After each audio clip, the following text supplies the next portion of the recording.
Hello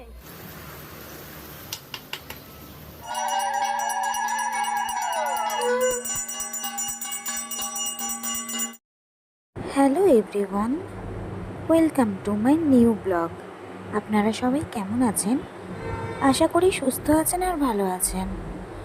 ভিডিওটা হচ্ছে বিশ্বকর্মা পুজোর দিন। যদিও বা বিশ্বকর্মা পুজো অনেক দিনই হয়ে গেছে, তাও পোস্ট করতে অনেকটাই দেরি হয়ে গেল। আসলে ভেবেছিলাম বিশ্বকর্মা পুজোর এই ভিডিওটা পোস্ট করব না, তারপরে ভাবলাম যে না, পোস্ট করেই দিই।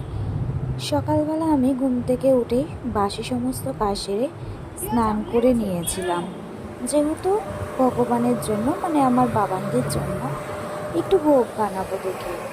আর আমি যখন রেডি হয়ে আয়নার সামনে দাঁড়িয়ে ভিডিও করছি, তখন দেখছিলাম বুঝি খুব লাফালাফি করছে, ছোটাছুটি করছে এদিক দিয়ে। তারপর দেখছি যে বাইরে অনেক লোকটা আওয়াজ করছে, তো একটুখানি দেখতেই দেখি একটা বাসে আগুন লেগে গেছে, মানে ইঞ্জিনে আগুন লেগে গেছিলো। কোনো ক্রমে ড্রাইভার, কন্ডাক্টর আর আশেপাশে যারা ছিল তারা জানালা দরজা সব খুলে দিয়েছিল, আর ইঞ্জিনে জল দিয়েছিল বলে দাউ দাউ করে আর আগুনটা জ্বলে উঠতে পারেনি, তাই ওই রকম ধোঁয়ায় ধোঁয়া হয়ে গেছে। আর আমাদের এই ফ্ল্যাটের নিচেই যেহেতু হয়েছে, তাই আমাদের রুমের মধ্যেও পুরো ধোঁয়ায় ধোঁয়া হয়ে গেছে। বিশ্বকর্মা ঠাকুর বাঁচিয়েছে, যদি আগুনটা ধাউ ধাউ করে জ্বলতো না, তাহলে কিন্তু আমাদের ঘরের মধ্যেও আগুন লেগে যেতে পারতো বা আগুন চলে আসতে পারতো, এতটাই ভয়ঙ্কর ছিল। তো পরিস্থিতি নর্মাল হওয়ার পরে তো আমরা এখানে এসে, আমরা বলতে মাও এসছিল, তো মা আর আমি মিলে এখানে ভোগের জন্য রান্না বসিয়ে দিয়েছি। এখানে ভাতটাও হয়ে গেছে, আর আমি এখানে সবজিগুলো কেটে নিয়েছি, এই পটল, আলু, এই সমস্ত। আর মা পটলগুলো ভেজে নিল, আর আমি ফ্রেঞ্চ ফ্রাইটা ভেজে নিলাম। তারপরে আলু পোস্তর জন্য আমি এখানে আলু পোস্তটাও বানিয়ে ফেলবো। আজ সকাল থেকেই মনটা প্রচণ্ড খারাপ, ভিডিও করার তেমন কোনো ইচ্ছেই ছিল না। তারপরে ভাবলাম যে আজ তো বাবানদের জন্য ভোগ বানাবো, তো ভিডিও করাই যেতে পারে। আসলে মনটা খারাপ হচ্ছে, আমার শ্বশুরবাড়িতে বেশ বড় করেই বিশ্বকর্মা পুজো হয়, কিন্তু এইবার আমি আর বিশ্বকর্মা পুজোয় যেতে পারলাম না। কারণটা আমি অন্য এক সময় আপনাদের সাথে শেয়ার করব। আর আমার কর্তামশাই কিন্তু পুজোতে গেছে, মানে বিশ্বকর্মা পুজোতে, তাই আমি ওকে বলেছি যে অঞ্জলি যখন হবে, পুজোয় যখন বসবে, তখন তুমি আমায় ভিডিও কল করো, আমি এখান থেকে বসেই অঞ্জলিটা নয় দিয়ে দেবো। আর এই ভিডিও শেষে আমি আমাদের বিশ্বকর্মা পুজোরও কিছু ভিডিও ক্লিপ আপনাদের সাথে শেয়ার করে নেব। আর এই যে কথা বলতে বলতে সমস্ত রান্নাও কমপ্লিট হয়ে গেছে, আর আমি এখানে কিন্তু থালাতে সাজিয়েও দিয়েছি। তো আজ ভোগের থালাতে আছে ভাত, স্যালাডে শসা, ফ্রেঞ্চ ফ্রাই বা আলু ভাজা, পটল ভাজা, আলু পোস্ত, পনিরের কোপ্তা, সুজি আর সন্দেশ, আর ছিল কোল্ড ড্রিঙ্কস, আর ছিল জল। তো আমি আমার বাবানদের আর ভগবানদের ভোগ নিবেদন করে দিয়েছি। তো আমার এই ভোগ নিবেদনের আয়োজন আপনাদের কেমন লাগলো অবশ্যই কমেন্ট করে জানাবেন।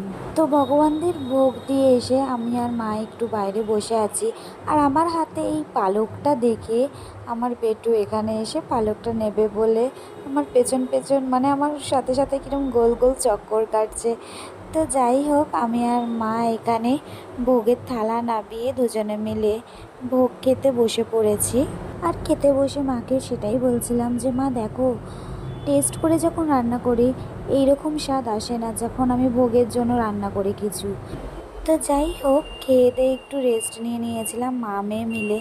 তারপরে যখন একটুখানি বাইরে জানালাটা খুলে পর্দাটা সরিয়ে দেখলাম যে আকাশে কত ঘুড়ি উঠছে।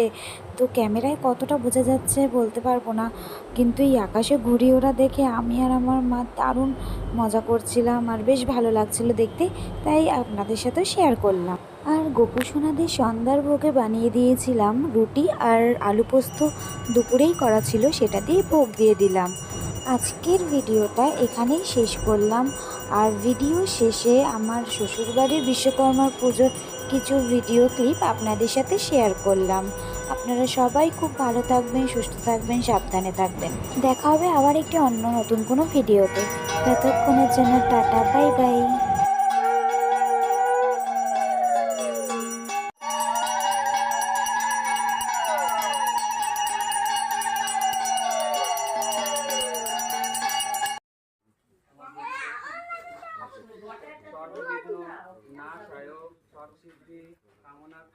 গণপত্যাদি নানা দেবতা পূজাপূর্বক শ্রীমৎ বিশ্বকর্মা পূজা কর্ম করিষ্যে ওম কর্মণি ওম নমো চমৎকায় অগ্নয় বা আস্তে করে বসে